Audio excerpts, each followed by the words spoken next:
Hello students, welcome to my class.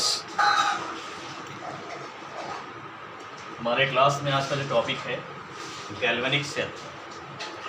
इसके पहले वाले क्लास में हमने आपको पढ़ाया था इलेक्ट्रोकेमिस्ट्री क्या होती है, थोड़ा सा इंट्रोडक्शन दिया था और वहाँ पर आपको हमने ये बताया था कि इलेक्ट्रोकेमिस्ट्री जो है केमिस्ट्री की एक ब्रांच है जिसमें केमिकल एनर्जी का इलेक्ट्रिकल एनर्जी में और इलेक्ट्रिकल एनर्जी का केमिकल एनर्जी में कन्वर्जन जो होता है उसकी स्टडी की जाती है। ठीक है, और उसके बेसिस पर हमने आपको एक बात और बताया था कि जो ये कन्वर्जन है केमिकल टू इलेक्ट्रिकल एनर्जी और वाइस वर्सा, ये एक डिवाइस में होता है जिसको हम लोग क्या कहते हैं, सेल कहते हैं। उसी सेल को हमें यहाँ डिस्कस करना है और हमने उस क्लास में ये भी बताया था कि सेल कितने टाइप का होता है। उसमें से एक टाइप हमने लिया है गैल्वेनिक सेल। अगर हम सेल की बात करें तो सेल दो टाइप का होता है, एक होता है गैल्वेनिक सेल और दूसरा होता है इलेक्ट्रोलाइटिक सेल। गैल्वेनिक सेल को हम अदर नेम से भी जानते हैं, जैसे इसी का नेम क्या होता है, वोल्टेइक सेल। इसी को हम और करके जो है वोल्टेइक सेल लिख सकते हैं, वोल्टेइक सेल, या इसी को हम और करके लिख सकते हैं इलेक्ट्रोकेमिकल सेल, इलेक्ट्रोकेमिकल सेल। हमने देखा जो सेल यहाँ लिया है हमने, इसके तीन नेम हैं। एक तो लिखा है गैल्वेनिक सेल, दूसरा होता है वोल्टेइक सेल और तीसरा होता है इलेक्ट्रोकेमिकल सेल। इलेक्ट्रोकेमिकल सेल को हिंदी में क्या बोलते हैं, विद्युत रासायनिक सेल। मतलब एक ऐसा सेल जो रासायनिक ऊर्जा को विद्युत ऊर्जा में परिवर्तित करता है। ठीक है ना। देखते हैं थोड़ा इसकी मैकेनिज्म कैसे होगी। मैकेनिज्म का मतलब क्रियाविधि है कि इस सेल के अंदर क्या कुछ होता है जिससे इलेक्ट्रिकल एनर्जी बन जाती है, मतलब जैसे विद्युत ऊर्जा का उत्पादन होता है, या हम यूँ कहें कि इलेक्ट्रिसिटी का उत्पादन होता है। इसके अंदर क्या कुछ होता है यही देखेंगे। ठीक है, तो गैल्वेनिक सेल यही हमारा टॉपिक है। पहली बात तो गैल्वेनिक सेल क्या होता है ये देख लिया जाए। It is defined as a device that convert chemical energy into electrical energy। कहने का मतलब ये है कि एक ऐसी डिवाइस जो केमिकल एनर्जी को इलेक्ट्रिकल एनर्जी में कन्वर्ट करती है उसको हम गैल्वेनिक सेल बोलते हैं। ठीक है, एक ऐसा सेल जो जो रासायनिक ऊर्जा को विद्युत ऊर्जा में परिवर्तित करता है उसे हम क्या कहते हैं, उसे हम गैल्वेनिक सेल कहते हैं। ठीक है, गैल्वेनिक को हिंदी में ऐसे ही लिखेंगे, वोल्टाइक की हिंदी वोल्टाइक ही होगी, लेकिन जो इलेक्ट्रोकेमिकल सेल लिखा था उसकी हिंदी क्या होती है, विद्युत रासायनिक सेल होती है। ठीक है, आई होप इतनी बात क्लियर हो गई होगी। तो इसमें हमने क्या देखा, केमिकल एनर्जी, केमिकल समझ जाना, लिख ही देने होगा। केमिकल एनर्जी का किस में कन्वर्जन होता है, इलेक्ट्रिकल एनर्जी में होता है। ओनली एक ही प्रोसेस होगा, केमिकल टू इलेक्ट्रिकल एनर्जी का कन्वर्जन होगा।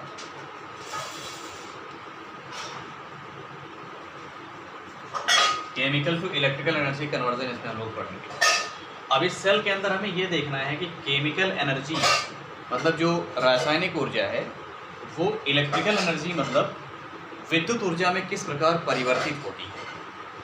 ठीक है ना, ये इसमें किस प्रकार परिवर्तित होती है, मतलब ये परिवर्तन कैसे होता है इस डिवाइस के अंदर, वो हमें क्रियाविधि देखनी है। तो इस क्रियाविधि को समझने के लिए सबसे पहले हम यहाँ पर गैल्वेनिक सेल के अंदर देखते हैं कितने भाग होते हैं। उन भागों को समझने से पहले हमें यहाँ पर एक बात और करनी होगी कि जो केमिकल टू इलेक्ट्रिकल एनर्जी का कन्वर्जन है ये किस रिएक्शन के द्वारा होता है, मतलब यहाँ पर कौन सी रिएक्शन होती है। तो आपको बता दें, इस फिनोमिना के लिए एक रिएक्शन जिम्मेदार होती है जिसको हम कहते हैं, एक रिएक्शन रिस्पॉन्सिबल होती है। ठीक है, उस रिएक्शन का नेम है फ्रेंड्स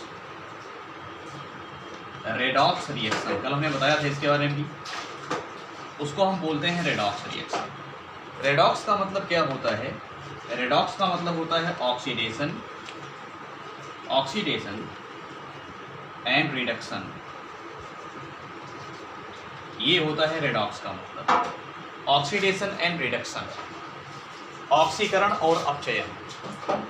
इसको ऑक्सीकरण बोलते हैं, इसको अपचयन बोलते हैं। तो इसके द्वारा ये परिवर्तन कैसे होता है, इसी की हमें क्रियाविधि पढ़नी है, इसी की मैकेनिज्म पढ़नी है। तो देखते हैं थोड़ा कैसे मैकेनिज्म है इसकी, क्या है। ठीक है,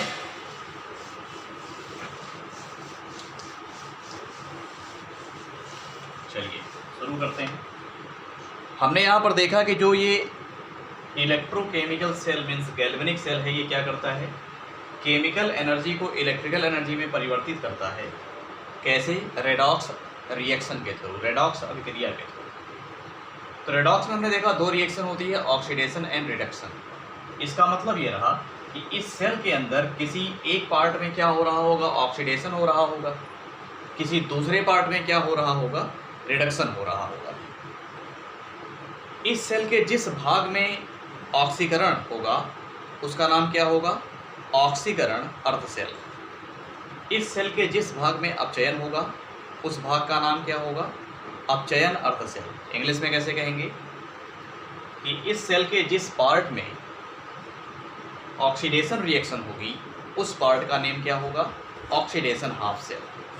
जिस पार्ट में रिडक्शन होगा उस पार्ट का नाम क्या होगा, रिडक्शन हाफ सेल। तो मेनली हम इस सेल को 2 क्लास में क्लासीफाई करते हैं, मतलब इसमें 2 पार्ट होते हैं। ठीक है, इस सेल के अंदर जिसको हम कहेंगे component of the cell. Component of the cell का मतलब एक होगा आपका ऑक्सीडेशन हाफ सेल, ऑक्सीकरण अर्ध सेल इसका नाम होगा, ऑक्सीडेशन हाफ सेल। और दूसरा होता है reduction half cell, reduction half cell. ठीक ना, oxidation half cell and reduction half cell. Redox reaction हो गई, इलेक्ट्रिसिटी प्रोड्यूस हो गई। अच्छा, अब यहाँ पर कई बार इस सेल में प्रॉब्लम आती है, उस प्रॉब्लम को सॉल्व करने के लिए हम इसमें एक और कंपोनेंट इंक्लूड करते हैं जिसका नाम है थर्ड कंपोनेंट। उसका नाम क्या है, सॉल्ट ब्रिज। थर्ड कंपोनेंट का नाम क्या है, सॉल्ट ब्रिज। तो इस सेल के ये 3 कंपोनेंट है, मतलब सेल को हमने 3 भाग में बांट दिया, सेल को हमने 3 पार्ट में डिवाइड कर दिया। एक का नाम है oxidation half cell, reduction half cell, salt bridge.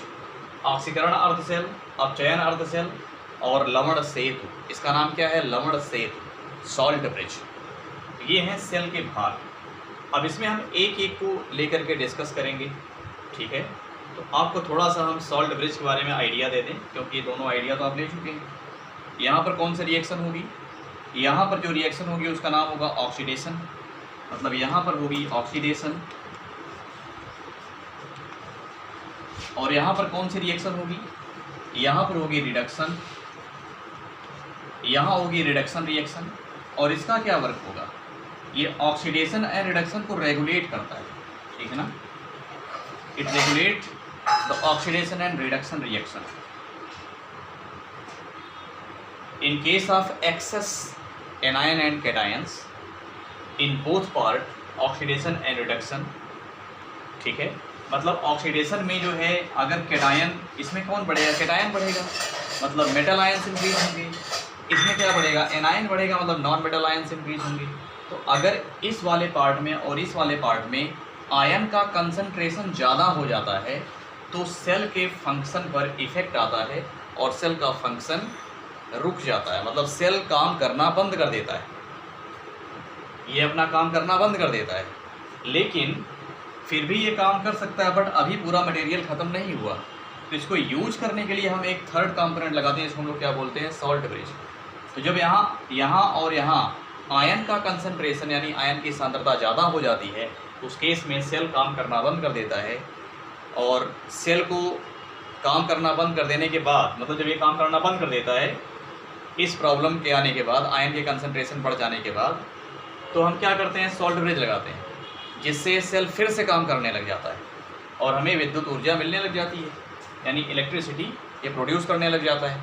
ठीक है, तो इसी को बोलते हैं थर्ड कंपोनेंट को सॉल्ट ब्रिज। तो हमने क्या कहा कि it regulate the oxidation and reduction reaction in galvanic cell in case of excess concentration of cation and anion in both part oxidation half cell and reduction half cell of the galvanic cell। I hope आपको ये clear हुआ होगा, ठीक है। इसको हम लिख देते हैं रेगुलेट, बस केवल लिख दिया हमने रेगुलेट। ये क्या करता है, ये रेगुलेट करता है किसको, रिएक्शंस को, जिससे सेल अपना काम सुचारू रूप से करता रहता है। तो स्टूडेंट्स, इस क्लास में हम इतना ही रखते हैं, इस वीडियो बहुत लंबा हो जाएगा, डाउनलोड होने में प्रॉब्लम आएगी। अब हम देखेंगे नेक्स्ट क्लास में जो हमारा ऑक्सीडेशन हाफ सेल है और रिडक्शन हाफ सेल है और जो सॉल्ट फेज है, इनको हम एक एक करके डिस्कस करेंगे, तो आपका सेल जो है कंप्लीट हो जाएगा। ओके स्टूडेंट्स, क्लास में इतना ही, थैंक यू।